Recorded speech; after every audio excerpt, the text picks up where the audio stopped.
अस्सलामु अलैकुम वरहमतुल्लाहि वबरकातुहू। मैं अपने YouTube channel doctor Asghar Khan पे अपने तमाम दोस्तों को मोस्ट वेलकम कहता हूँ।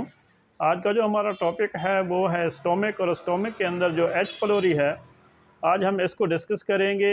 हेलिकोबैक्टर पाइलोरी के नाम से एक बैक्टीरिया है जो मैदे पे हमलावर होता है, और इसके अंदर मैदे के अंदर जो एक तेज़ाब होता है, एसिड होता है, वो हमारे निज़ाम हज़ाम में बहुत ही कलीदी किरदार अदा करता है। लेकिन ये एच पलोरी का जो बैक्टीरिया है, ये वहाँ पे एक एंजाइम पैदा करता है जिसकी वजह से ये तेज़ाब जो है वो बेअसर हो जाता है, और इससे खाई हुई ग़िज़ा जो है वो तेज़ाब ही हज़म करता है, लेकिन वो बेअसर होने की वजह से ग़िज़ा स्टोमिक में जाके पड़ी रहती है और हज़म नहीं होती, और वहाँ पे बहुत ज़्यादा गैस पैदा करती है। एच पलोरी का दूसरा हमला जो है वो मैदे स्टोमिक की लिनिंग यानी अंदरूनी जो झिल्ली है उस पे होता है, और इसके अंदर ये इन्फेक्शन पैदा करता है जिसकी वजह से मैदे के अंदर दर्द शुरू हो जाता है, और बाज़ औक़ात इन्फेक्शन इतना ज़्यादा होता है कि वो अल्सर की शिकल अख्तियार कर लेता है। अल्सर, पेप्टिक अल्सर पैदा होता है और इसमें दर्द शुरू हो जाता है। अब हम ये देखते हैं कि एच पलोरी मैदे के अंदर क्या क्या करता है। तो सबसे पहले ये मैदे की अंदरूनी झिल्ली, जिसे हम स्टोमिक लिनिंग कहते हैं, उस पर हमलावर होता है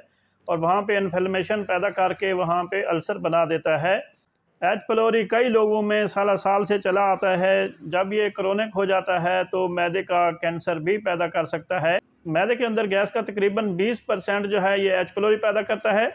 एच पलोरी गैस्ट्राइटिस का सबब बनता है। एच पलोरी डाइजेस्टिव सिस्टम में खुराक के ब्लॉकिंग का सबब बनता है। सबसे पहला टेस्ट जो है वो है ब्रीथ टेस्ट, नंबर 2 जो है वो है अस्टोल एंटीजीन टेस्ट, और नंबर 3 जो है वो है अस्टोल पीसीआर, और नंबर 4 जो है वो है अपर एंडोस्कोपी।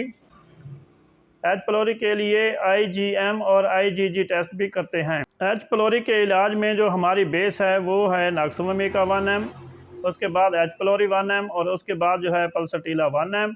इसकी हम एक एक खुराक देंगे, और इसमें एच पलोरी का बैक्टीरिया जो है वो एक एंजाइम पैदा करता है जो हमारे स्टोमिक के तेज़ाब को बेअसर कर देता है।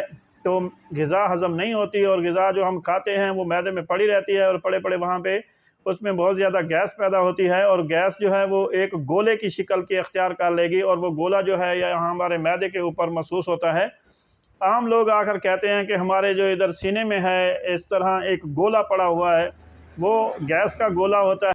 तो उसके इलाज के लिए जो हम है एबिस नेग्रा 200 और कार्बोविट 200, ये सुबह दोपहर शाम हम देंगे तो इंशाअल्लाह ये गैस जो है ये ख़त्म हो जाएगी। और एच पलोरी का जो दूसरा हमला मैदे की लिनिंग पर होता है, और वहाँ पे वो इन्फेक्शन पैदा करता है और अल्सर पैदा कर देता है। इसकी वजह से मैदा ग़िज़ा को ना सिर्फ सही हज़म कर सकता है बल्कि जुज़्व बदन नहीं बनती। इसकी वजह से मरीज़ नकात का शिकार होता है, वज़न कम होने लगता है, और साथ ही अल्सर के अंदर जलन होती है। तो इस जलन को ठीक करने के लिए, नकात और कमज़ोरी और बेचैनी को दूर करने के लिए जो हम देते हैं उसमें है arsenic album, argentum nitricum, acid asterisk और नाइट्रम फास।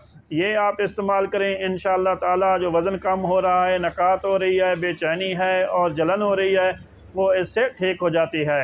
एच पलोरी की वजह से जो नोज़िया और उल्टी वोमिटिंग शुरू हो जाती है, तो उसके लिए हम देते हैं एपिकाक है, कैडियम सल्फ है और बिस्मथ है।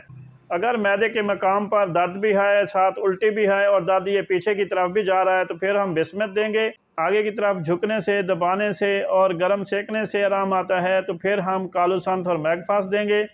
और अगर दर्द जो है वो पीछे की तरफ दोहरा होने से अफाका होता है, तो फिर हम डाइस्कोरिया देंगे। अगर दर्द उल्टी नहीं है और दर्द मैदे से पीछे की तरफ जा रहा है, तो फिर हम चैलिडोनम देंगे। इस तरह आप ना सिर्फ एच पलोरी को ख़त्म कर सकते हैं बल्कि मैदे के अंदर जो जलन है उसको भी और उस दर्द को भी ठीक कर सकते हैं। Thank you. अल्लाह हाफिज़। अस्सलामु अलैकुम वरहमतुल्लाहि वबरकातुहू।